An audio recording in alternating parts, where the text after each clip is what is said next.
Oke, saya mau langsung lanjut ke Mas Willy. Mas Willy, langsung saja. Tadi kan sempat disinggung oleh Mas Adi bahwa Partai Nasdem ini juga ingin menjadi kingmaker dalam kontestasi Pilpres 2024 nanti. Yang saya tanyakan begini, Mas Willy. Apakah kemudian dengan kondisi Gubernur DKI Jakarta Anies Baswedan saat ini yang nanti juga sudah tidak lagi menjabat sebagai gubernur pada 16 Oktober nanti juga menjadi pertimbangan dalam internal Nasdem untuk mengusung atau tidaknya Anies Baswedan ini? Ya, faktornya bukan soal kingmaker atau tidak ya. Karena apa? Karena syarat untuk berkoalisi di luar partai Pak Nusirwan itu sebuah keniscayaan. Itu yang kemudian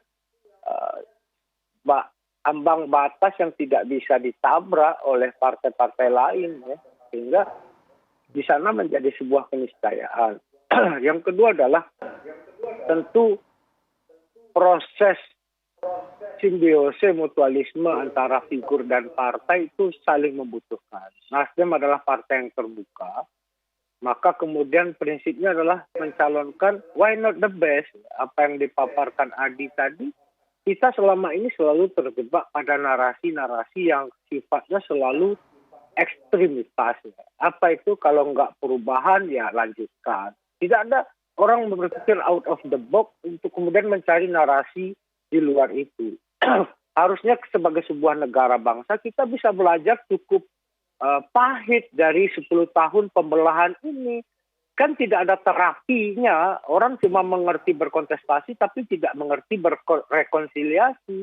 Maka kemudian tentu politik gagasan yang ditawarkan oleh Nasdem itu sebagai sebuah bentuk terapi politik bagi kita negara bangsa. Nah, hal-hal seperti ini banyak pilihan ya. Di taman itu bukan hanya ada bunga mawar atau bunga melati, tapi ada bunga-bunga yang lain. Nah, proses politik ini kan engineering sosial. Ya. Nah, realitas ini yang kemudian harus kita terabas. Jangan hanya kemudian terpatok hanya kemudian business as usual. Ini yang harus dimajukan, ini yang harus dimajukan. Nah, kreativitas berpolitik seperti ini, imajinasi politik seperti ini yang kita butuhkan. Siapa yang kemudian pernah berpikir Indonesia dengan 17.000 pulau, dengan sekian ratus etnis, dengan sekian spektrum ideologi bisa merdeka? Ternyata bisa dengan ditunggal Soekarno-Hatta dan semua founding fathers. Nah, kreativitas politik seperti ini kita tidak usah miskin untuk kemudian mengeksersis banyak hal gitu, Mbak. Oke, nah Mas Willy sebentar, pertanyaan saya sederhana. Bagaimana pertanyaan publik begini Mas, kita kan tahu bahwa nanti tanggal 16 Oktober Anies Baswedan sudah tidak lagi menjabat sebagai Gubernur DKI Jakarta. Jadi bagaimana kemudian bisa menampilkan segala hal berkaitan dengan dirinya yaitu Anies Baswedan, sementara tidak ada momentum politik, tidak ada panggung politik, itu seperti apa? Apakah juga jadi pertimbangan Nasdem? Ya, bicara panggung dan nggak panggung ini kan realitas hari ini kan masing-masing punya basis dukungan. Nah, tentu semua plus minus ya.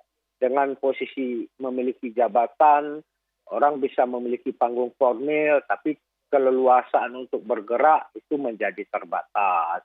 Dengan sudah tidak menjabat, kemudian kan bisa lebih leluasa melakukan konsolidasi dari Sabang sampai Merauke, dari utara sampai ke selatan. Ini plus minus lah ya. Tentu semua memiliki konsekuensi apa yang kemudian dipilih ya. Jadi tapi Nasdem kan sejauh hari sudah mempertimbangkan itu, tidak hanya menjadi panggung formal ya. Baik Pak Anies, Pak Ganjar ataupun Pak Andika yang nanti juga Desember atau akhir November akan selesai. Tentu semua ini tidak hanya terbatas pada panggung jabatan kepala daerah ya. Nah, saya melihat publik itu sudah popularitas Anies itu kan sudah sangat tinggi ya. Jadi tinggal kemudian bagaimana tadi yang disampaikan oleh Pak Nusirwan adalah ini partainya bagaimana. Itu yang kemudian menjadi kunci utama dalam proses kandidasi. Jadi kalau ada partai yang firm untuk mengusung ini, maka kemudian berangkatlah sudah. Ada yang partainya sudah ada tapi nahkodanya belum ada juga ada gitu ya. Kan ini kan lain lubuk, lain ikannya, dinamikanya berbeda-beda ini. Di Padang orang sarapannya lontong Padang, di Jogja orang sarapannya gudeg gitu kan. Jadi realitas ini masing-masing menunjukkan bahwasanya berbeda-beda nih, belum tentu juga yang sudah bangun koalisi itu bisa berangkat kan, Oke. tidak ada kepastian juga gitu. Oke, yang saya tangkap tadi pernyataan Pak Nusirwan itu adalah ya mencolek Nasdem sebetulnya. Kasihan ini belum ada kendaraannya ya, Nasdem lah seharusnya juga biar ada apresiasi bagus sebagaimana tadi Pak Nusirwan mengatakan ke Anies gitu, Mas Willy. Sebelum saya ke Pak Nusirwan nih, mohon ditanggapi. Iya, Anies sudah kami deklarasikan sebagai salah satu capres ya. Tentu dari 3 nama ke 1 nama itu berproses ya. Proses pertama adalah bagaimana kepastian koalisi, ini yang sedang kami lakukan. Intensitas dengan komunikasi dengan beberapa partai itu kami bangun. Yang kedua adalah apa yang kemudian, ya kalau bisa best of the best, kenapa tidak? Why not the best gitu? Itu semua yang politik. Best of the best itu siapa? Hah? Ya nanti tanya Best sama Adi Prayitno lah. Oh tadi Adi sudah bilang loh, tadi ada nama Ganjar, ada nama Anies seperti itu. Ya banyak hal lah, tapi kita mempersembahkan putra-putri terbaik. Bagaimana politik ini harus kita lakukan secara sukaria, sukacita ya. Kata itu pesan Bung Karno. Mari kita bergembira semua. Jangan kita terjebak cebong kampret terus-menerus gitu. Oke. Jelas ya Mas Adi ini kayaknya ya. Oke Mas Willy. Iya. Saya mau ke Pak Nusirwan kalau gitu. Pak Nusirwan, pertanyaan saya menyambung juga dari tadi yang disampaikan Mas Willy. Kalau tadi kan saya tanyakan sempat pertimbangan internal PDIP untuk mengusung kadernya atau non kadernya. Tapi kalau saya tanyakan soal bagaimana pertimbangan dari PDIP dalam membangun koalisi itu, apa saja indikatornya? Ya tentu kalau kami itu didasari atas kesamaan ideologi, cara berpikir, kemudian latar belakang kesejarahan itu menjadi pertimbangan. Jadi saya ingin melanjutkan saja apa yang tadi disampaikan oleh Mas Billy. Ya sekarang tinggal konsekuen saja. Kalau sudah namanya itu sudah dicantumkan, kalau memang itu tadi apa yang diuraikan oleh Adi Pray, pesaingnya Mas Adi Prayitno ini, ahli politik ini, Mas Willy, itu dari ujung sampai ke ujung nggak ada yang salah itu, semua benar. Tinggal sekarang konsekuen dong. Jelas kalau memang sudah menampilkan demikian ya sudah itu diusung kan begitu. Kalau hanya sekedar membangun sebuah image atau katakanlah supaya jangan dianggap sebagai tidak ditinggal oleh basis dan sebagainya, kita lihat saja nanti pada ujungnya yang akan diusung itu siapa. Karena begini, mohon maaf saya bukan berlari, tapi dari apa yang pertanyaan yang pertama tadi, Mbak. Banyak partai yang tidak mengusung dari internalnya sendiri. Itu adalah kesempatan sebetulnya, Mas Adi, kalau saya salah tolong dikoreksi. Itu adalah kesempatan bagi partai-partai tersebut untuk berani menampilkan hal-hal yang tidak populer lah, bahasanya begitu ya. Arti katakanlah tadi uraiannya Profesor Willy tadi mengatakan bahwa kita harus memberikan perubahan, pencerahan. Baik, itu semua kita salurkan di dalam pengambilan keputusan personalnya. Jadi jangan ukurannya nanti kira-kira siapa nih yang menang. Kalau itu yang menang, yang gua usung itu semua target kekuasaan, tidak baik.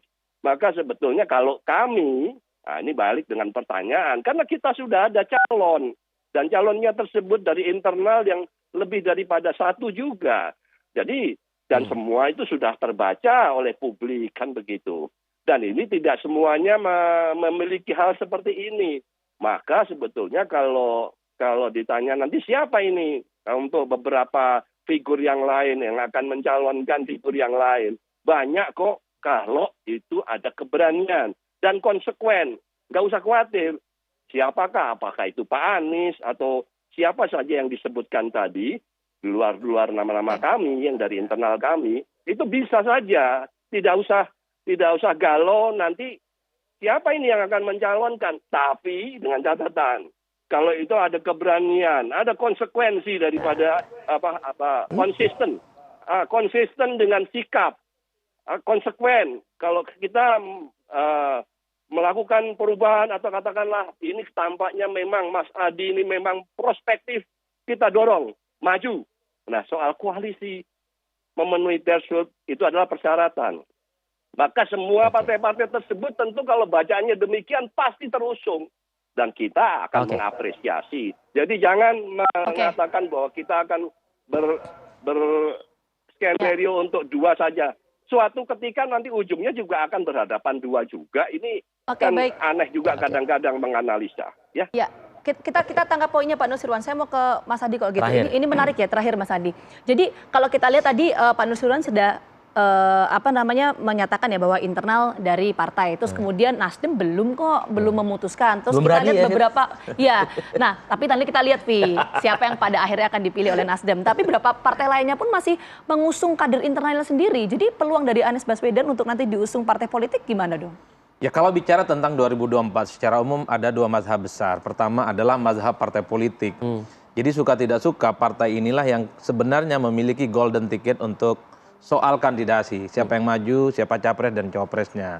Nah, belakangan ini kenapa partai-partai ketua umumnya yang wajib hukumnya maju sebagai upaya untuk meneguhkan bahwa suka tidak suka negara ini kalau mau jadi presiden harus lewat partai. Tapi pada saat yang bersamaan elit-elit partai ini banyak yang adaptasi dan elektabilitasnya rendah. Maka muncullah mazhab yang kedua, banyak partai yang akhirnya rasional membuka diri kepada kader-kader lain di luar partai, tapi mereka punya elektabilitas tinggi. Disitulah ada nama Anies.